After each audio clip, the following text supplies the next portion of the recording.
Паднаа во вода сите надежи дека кинеските вакцини ќе стигнат до крајот на овој месец.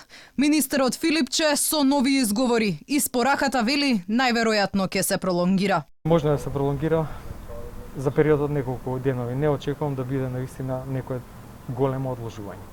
Македонија сега спас ќе бара кај Русија. Надлежните веќе го потпишале договорот со рускиот производител Синофарм.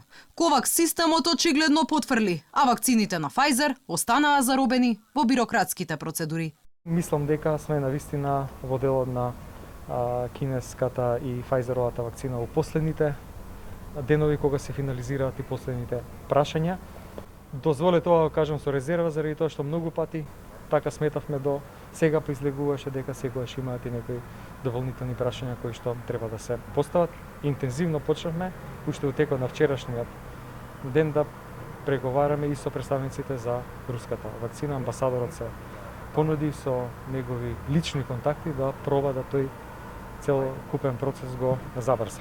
Надлежните засега не размислуваат за воведување на нови рестриктивни мерки, како што тоа го направија сите западноевропски земји, вклучително и Србија.